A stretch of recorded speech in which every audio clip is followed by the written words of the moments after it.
আজকে রান্না পাঁচমিশালি সবজির তরকারি, ইলিশ মাছের মাথা আর বড়ি দিয়ে। প্রথমে আমি তেলের মধ্যে শুকনো লঙ্কা আর জিরে ফোড়ন, তেজপাতা ফোড়ন দিয়েছি।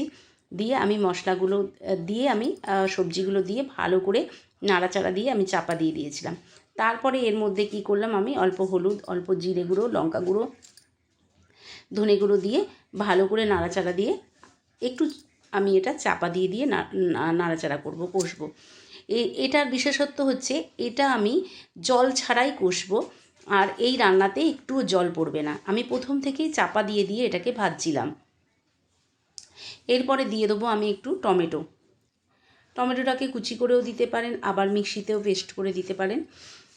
এরপরে দেবো স্বাদ মতো নুন দেওয়ার পরেও আমি খুব ভালো করে নাড়তেই থাকবো। আর একদম লো ফ্লেমে করব, স্টিম একদম কমিয়ে করব, এতে একটুও জল দেওয়া চলবে না। এরপরে আমি দেব ইলিশ মাছের মাথাগুলো ভেঙে টুকরো টুকরো করে দেব।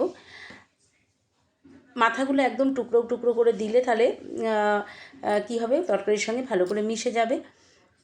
এইবার খুব ভালো করে নাড়তে থাকবো, আর ওপর দিয়ে ভেজে রাখা বড়িগুলো আমি দিয়ে দেবো। এরপর আমি কি করব, আবার নাড়াচাড়া দেব, আবার চাপা দিয়ে একটু লো ফ্লেমে করে। কেন লো ফ্লেমে করতে হচ্ছে, কারণ আমি এতে একটুও জল দেব না। এরপরে আমি সামান্য পরিমাণ মিষ্টি দেবো, প্রয়োজন অনুযায়ী মিষ্টি দেবেন।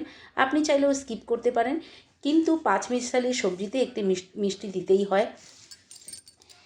হয়ে গেল আমার পাঁচমিশালি সবজি।